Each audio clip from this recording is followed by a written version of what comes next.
ትጥቁም በሙሉ አሽመድምደው ትጥቅ እንዲፈቱ ካደረጉ በኋላ ዝም ብለው ነው እና አሊሴሮ የሚባል ነበረ። ማን አሊሴሮ ትዝ ይለኛል። አሁን እንኳን ይኖር አላውቅም። የአፋር ሆኖ እንትን ሲል ታጋይ ነው የነበረው። የቲፒኤልኤፍ ታጋይ ሆኖ ነው የመጣ፣ ግን አፋራዊ። የአፋር ክልል አመሰራር ላይ እንኳን አፋሮች ሰይንግ አልነበራቸውም። እነሱ ቁጭ ብሎ ዲዛይን አድርጎ በሚመቻቸው ሲመሰረት ራሱ አፋር ከቲፒኤልኤፍ ጋር በቂ እንትን እንዲኖር አድርጎ ከእንትና ጋር ከሶማሌ ጋር እንዲጋጭ አድርጎ ሲስተማቲካሊ ክሬት ነው ያደረጉት። ሶማሌ ሁለቱም እስላሞች ናቸው፣ ግን ብዙ ጊዜ ግጭት እንዲፈጠሩ ኤርትራ ያሉት ደግሞ ቆርጦ ከወሰዱ በኋላ ያኔ ኦልሞስት እስማኤል አሊ ሴሮ እግዚአብሔር ስቴ ወንድሜ እሳቸው ነባር ታጋይ ስለነበሩ ፐርሰናሊ በፊት አውቃቸዋለሁ። አሁን ይኖሩ አይኖሩ አላውቅም። እና በእንትኑ ወቅት ኢቨን ኤርትራውያን ሪፍረንደም እንኳን ሲያደርጉ እነሱ የሪፍረንደም አልተፈቀደላቸውም። ከኢትዮጵያ ጋር ይቀጥሉ አይቀጥሉ እንደ ድርጅት እንኳን ኢንቫይትድ አልተደረጉም።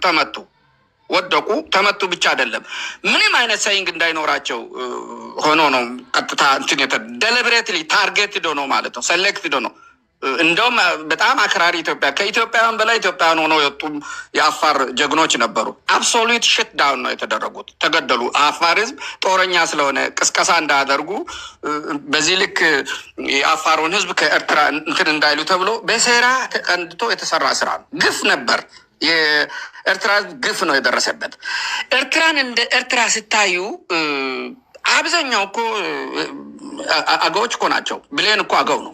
አሁን ራሱ ከእነሱ ጋር ግንኙነት አለን። ወደ ብዙ ትልልቅ ሰዎች ከዚህ እስከዛ አሁን ዋይት ሀውስ ውስጥ ትልቅ ቦታ ያለው ባለፈው ኤርትራዊ ሆኖ እንትን የሚያወራ የነበረው እኮ ብሌን ነው። ባክግራውንዱ ይሄ ክርስቲና ዚህ እንትንን ሲከራከር የነበሩ ግን ኤርትራዊ ተብሎ ኩናሞችን ብታዩ በጣም ሰፊ ህዝብ ነው። እስከ ባሬንቱ ጊዜ ያኔ በረንቱ ጀነራል አሳምነው ጽጌ እንትን ሲያደርጉ እዛ አካባቢ ሄደን ነበር ለግምገማ አውቀዋለሁ እዛ። እና በአብዛኛው የአፋር ህዝብ ከመሀል ወታደር ልጅ ወልዶ ስማቸው ቴዎድሮስ፣ ጣይቱ፣ ቢጡል ምናምን በቃ የኦሮሞ ወይ ምናምን ነው ጠቅላላ ስታስቡ። ያ ማህበረሰብ ከኢትዮጵያ ተለይቶ መኖር ማይችል። አብዛኞቻቸው በትግል ወቅት የተማረኩት ኤርትራውያን አባቶቻቸው ቦሌ የተገኙ አሉ። የደርግ ወታደር ልጆች ናቸው። ሆነስትሊ እናውራካል።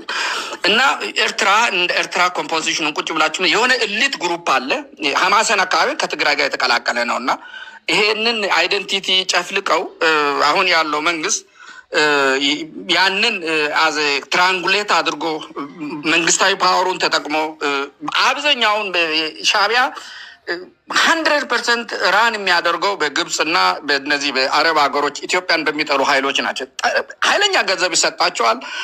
በፊት ገዳፊ ጋር የነበራቸው ግንኙነት የተለየ ነበር። ኢሳያስ አፈወርቅ ኢትዮጵያ ጋር በነበረው ኢሳያስ ከግብፅ ጋር አሁን የምታዩት ብቻ አይደለም። ከመጀመሪያው ኤርትራ እንድትመሰረት እችኛው ቴሪተሪ እንድትል ራሱ ቡትሮስ ጋር ከመስመር አልፎ ዩናይትድ ኔሽን በሚፈቅደው ህግና አሰራር ውጭ በነበረው የተባበሩት መንግስታት ጫናና አሰላለፍ ምዕራባውያን ጋር በነበረው አንዳንድ ነገር ግብጽ ከነሱ ጋር በነበራት እንትን ጫና ፈጥረው ምንም አይነት ፕሮሲጀራል ሰንቲሜንት ሳይከተል ነው ራሱ ኤርትራ እንደ ሀገር የተገነጠለችው። በጣም የሚደንቃችሁ አልጀርስ ስምምነት ላይ መለስ ዜናዊ እንትን ካደረገ በኋላ ሰነዱ ላይ ውይይት ነበረን ጠቅላይ ሚኒስትር ጽሕፈት ቤት ኦነስትሊ። እና የዚህ የአሰብ ጉዳይ አጀንዳ ሲነሳ ያ አፋራውያን ያን እንትን ያሉት ብድግ ብሎ የተናገሩት ትዝ ይለኛል። እኛ እኮ ኢትዮጵያውያንን የእኛ ጎሳዎች ናቸው፣ የእኛ ህዝቦች ናቸው፣ ኤርትራውያን ናቸው። እንዴት አልጀርስ ስምምነት ውስጥ ትውልድ እንዳይጠይቅ ለአንድና ለመጨረሻ ጊዜ ክፍት እንኳን አድርገው መፈረም ነበረበት እንጂ እኛ ለወደፊቱ እኮ ትዝ ይለኝ ኒውክሌር እንኳን ሰርተን እኮ ወደ ንብረታችንን ቀይ ባህራችንን ከኢትዮጵያ ጋር ሆነን መውሰድ የምንችል ነበርን። ይህንን አልቀበልም ብሎ ተገምግሞ ከኢትዮጵያ ሲቪል ሰርቪስ ኮሌጅ እንዲባረር ተደርጎ እንደገና በግምገማ 1 ዓመት ተቆጥቶ የተመለሰ የአፋር ታጋይ እንደነበር አውቃለሁ። ሆነስትሊ ምን ያክል አፋሮች ኢትዮጵያውያን ላይ እና ኢትዮጵያውያን እንደሆኑ አፋርና ሶማሌ ከዛ በኋላ እንዳይታረጉ ኦሮሞና እንትን እንዳይታረጉ ብሎ አይታችሁ ከሆነ ትግራይ ማን ነው ሶማሌ ውስጥ የነበረው የኦሮሞን ህዝብ የማፈናቀል ስራ እኮ ዴሊበሬትሊ አንድ ከሆነ አንድ አይነት ኢትዮጵያዊ ሰንቲሜንት ይዞ ከመጣ ቅርጹ ይቀየራል በሚል በዛ ህዝቡን አጋጭቶ ለመኖር በነበረው መንፈስ ህዝብና ህዝብ አጋጭቶ የስልጣን እንትንን ሊያራምዱ የነበሩ ስህተት የነበረ ኢህአዴግ መዋቅር ነው የነበረው። ትክክለኛ ያልሆነ ስልጣን ብቻና ሀብት የሀገሪቱን ሀብት እየዘረፈ ጊዜ ለማራዘም የሚሰራ እንጂ ዘላቂ የኢትዮጵያን የወደፊት ራዕይ እንትን መሰረት ያላደረገ ነበር። ኦነስት ሊናውራ ካልና አፋር ወንድሜ የአፋርን አጠቃላይ ተረት ቁጭ ብለን ስናየው ስለ ፖፑሌሽኑ ቅድም ሲያወራ ነበር። የህዝብ አሰፋፈር ነው ፖፑሌሽን። ያንን ኮሪደር ይዛ ያቺ 60 ኪሎ ሜትር ዲስታንስ ባላት ኢትዮጵያ ውስጥ ያለው በሙሉ 70-80% አፋሮች የሚኖሩበት ኤሪያ ነው። የአፋር ምድር ነው። ለምን 10 ሺህ አይሆንም? ከፈለገ ያ ህዝብ ነዋሪ እኔ ኢትዮጵያዊ ነው ካለ እዛ ብዙ ፖፑሌሽን ያለው ኃይል መጥቶ ያንን አካባቢ ወደ ፈለገበት አቅጣጫ ሊከልለው አይችልም። አብዛኛው የአፋር ህዝብ ኢቭን እንኳን ኢትዮጵያ ውስጥ ያለውና ኤርትራ ውስጥ ያለው አፋር ተደምሮ የኤርትራን ህዝብ ራሱ ፖፑሌሽን ይበልጣል። ከዛም ባሻገር አሁን ባለው ወንድም ጀነራል ሲያወራ ከነበረ በተጨማሪ በኢትዮጵያ ውስጥ አሁን በፊት ባልነበረው ልክ እንደነ አሚቤራ እነ ትልልቅ ሪል ስቴቶች ኢትዮጵያ ውስጥ እየተሳተፉ ያለው በቢሊየንስ የሚቆጠር ሀብት በኢትዮጵያ በአዲስ አበባ ልማት ላይ ትልቅ ኢንጌጅመንት እየፈጠሩ ያለው የአፋር ባለሀብቶች የኛ አለኝታዎች ናቸው።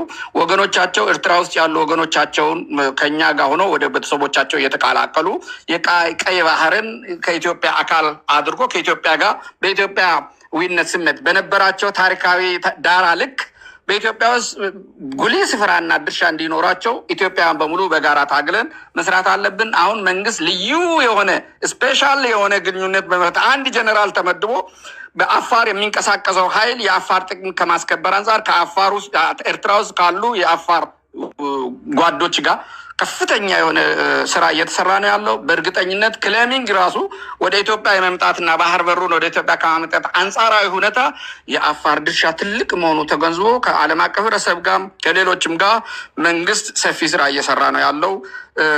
ዛሬ ደግሞ በጣም ትልቅ ኒውስ የሚነግራችሁ ይሄ ከዚህ ከኢራን ውጊያ በኋላ የኢትዮጵያ የአሜሪካ የእስራኤል ጠቅላላ አጠቃላይ ከሶማሌላንድ ኢትዮጵያ አሰልጥና ያለችው 32,000 እና ከዛም በላይ ሚሊታሪ እንትን የታጥቆ ያለው ኢትዮጵያ አሁን ኢንተርናሽናል ዋተር ላይ እንትኗን የማንቀሳቀስ ምቹ ሁኔታና ትሬኒንግ በፈረንሳይ እርዳታ 4 ቢሊዮን እና ከዛም በላይ ወጪ የወጣበት ኤርትራ ካላት የባህር በር ራሱ 40 እና 50 እጥፍ የተሻለ ዘመናዊ መሳሪያ የታጠቀ እስካኒሽ ደሰት ድረስ ከዩናይትድ አረብ ጀምሮ ኢትዮጵያ ጉልህ ድርሻ ኑሯት ቀጣይ ሆና እንድትሄድ ራሱ ስለ ባህር በርና አሁን ባለው የዛ የኢራን አካባቢ የሚሄደው የነዳጅ መንገድ መዘጋት አንጻራዊ ሁኔታ ጋር በተያዘ ከኢትዮጵያ ጋር እየተረባረቡ ናቸው። የኢትዮጵያ ባህር ኃይል በአስቸኳይ ሙቭ አድርጎ ወደዛ ገብቶ አንደኛ ጠንካራና የተደራጀ ኃይል አለ።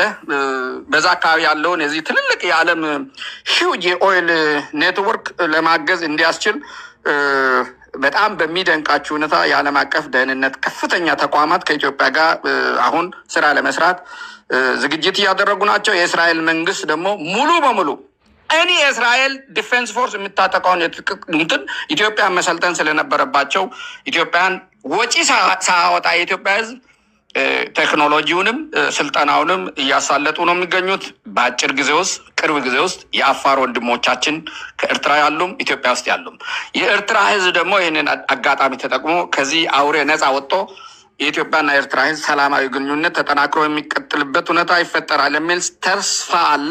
አመሰግናቸዋለሁ። ረጅም ጊዜ ያወራሁኝ ከይቅርታ ጋር ወዳቸዋል። አቶ ንጉስ ኤልሳ አሁን ማውራት ትችላለህ።